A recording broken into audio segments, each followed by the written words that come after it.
And your specialty is using neuroplasticity to treat these conditions, right? I've kind of become a specialist in how to implement neuroplasticity and the education around getting people to understand, what do I feel right now in my present body? And this could be really uncomfortable sounds and sensations that I don't want to hear or feel. And actually, sensations come from any of our senses, nose, eyes, ears, touch, tongue, all of that. And then tinnitus sounds are anything we hear in our body or our ears that nobody else can hear, because they're sounds generated by our body. And so my clients are uncomfortable. They're often anxious about it. They're often feeling helpless, hopeless, powerless, being told there's no cure, being told they've got to live with it. Or they're spending lots of money on generic prescribed home exercises, diets, supplements, medications, devices. And so they're over it. And my specialty has been to teach them how to say, okay, well, what am I noticing and feeling and sensing, both emotionally and in my symptomatology? How can I support that physically, mentally, emotionally, and spiritually, and meet it, and let my brain really process that data calmly and quietly? And then what do I want to feel? Not what don't I want to feel, which we can talk about. That's a trap. What do I want to feel? Let's say I want to feel peace and courage. What can I do? How can I cultivate my neural patterns of feeling inner peace and feeling courageous? So how can I move from A to B, from what I'm feeling now to where I want to feel? Neuroplasticity is closing that gap. And there's an education component of learning how to do that. Because, of course, as Joey Remini, the expert, I don't know what you feel right now, and I don't know what you want to feel right now, and I don't know how you close that gap. All of that is a personal self-study inquiry that involves a willingness and a humility and a kindness and compassion from the person going through it. Doesn't matter how expert I am, the person going through the healing has to take those steps. And I think really needs a support team that understands neuroplasticity to hold them in that learning phase and space. Totally. And it's normal to have tinnitus from time to time. It's even normal to have dizziness from time to time. And the research is suggesting that there's a full spectrum of persistent dizziness. And some people are debilitated by it, can't drive, can't pick up their children. Like, it's absolutely devastating. Other people get this persistent dizzy, not quite right feeling, and they don't care. They just carry on. Yeah. So there's a full spectrum, and all of it kind of falls within normal limits. But for people who get, I would call it abnormalized, like for whatever reason, their investigation process has abnormalized them, so they feel crazy. They feel like there's something wrong with themselves. There's nothing wrong with you if you feel this constant fog, like a brain bruise. There's nothing wrong with you. It's actually your brain is working overtime to figure out why you're feeling what you're feeling, and it's kind of fighting itself. It's living in an inner conflict. It's a sensory conflict where what you feel doesn't match what you see, or what you hear doesn't match what you think you should hear. And this sensory conflict is totally exhausting and depleting. It zaps us of our vitality, of our inner faith in ourselves. We end up with self-doubt, body image issues, anxiety, depression, isolation, you name it. It's an awful cascade of very predictable events, all of which are preventable, all of which are reversible. So, it's really key actually to note that what I'm seeing in my clients who are going through what I call the rock steady healing process with neuroplasticity is these improvements, the symptom reduction or resolution, we're seeing it regardless of people's age, regardless of their gender, regardless of their diagnoses or lack of diagnoses. And some people never get a diagnosis, which is frustrating, but it's okay. And regardless of time since onset of symptoms. So even if they've had 10, 20, 30 years of symptoms, they can still reverse it. And this is that innate healing power Emma's talking about. We can heal. We just need to support the body to initiate that and have the capacity to problem solve that neural adaptability. And a lot of that means identifying where we're stuck and where we're looped and finding ways to break the loop and then create new circuits. Because we get very hypervigilant about, and actually a lot of OCD people have chronic vertigo and chronic tinnitus because they become obsessive compulsive about the symptom. And there's a hypervigilance where they'll check on it 3 times a moment. Is it still there? Is it still there? Is it still there? And like one of the most important parts of healing it is not trying to get rid of it anymore and not caring if it's there or not. And that really, for me, is the ultimate sign that someone has healed, is whether these sensations come or go, they don't call them symptoms anymore. They become very welcome passing sensations that just add color and variety to a person's lived experience. So they're no longer seen as abnormal. And whether they come or go or not is not a concern or a worry. We're not looking for them. We're not searching for them. We're not trying to get rid of them. It really is just I'm allowing myself to meet myself in my full humanness. And that sometimes means my ugly, icky, sticky, messy bits. I'm willing to feel that without judgment. And I'm also open to my orgasmic, blissful, joyful, pleasurable bits. So I'm not numbing, I'm not cherry picking the nice bits and then numbing, denying, distracting, medicating the nasty bits. I'm actually open to the full human spectrum, which I cover in my book because I feel like that is such an important conversation for all modern humans. Yeah. And we need to learn how to feel again, because often we're just taught to pucker up and smile and don't cry and don't whinge and don't just get on with it, push through. And don't feel sad, just feel happy. You should feel happy all the time or whatever, right? Yeah. And that doesn't work, because from a neuroplasticity perspective, in fact, I share this example in my book of having chronic sadness. And I won't call it depression because it was a chronic sadness after my brother broke his neck skiing. He became a quadriplegic.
inner world was a mess. I had suppressed all of my feelings of sadness, pretended I was happy, and told myself, well, I've got working arms and legs, so I should be happy, right? I should just get on with it.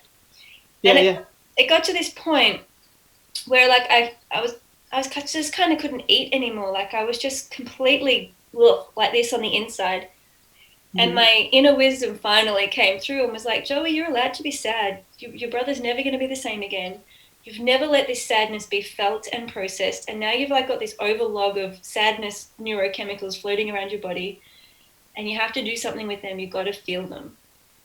Feel them as long as it takes. Like let yourself cry, let yourself go there. And I just kind of let all the feeling of sadness come through me with this deep compassion and acceptance and like reality. And the interesting thing is it passed really quickly. Like once I let it pass, it was like this miraculous, like poof,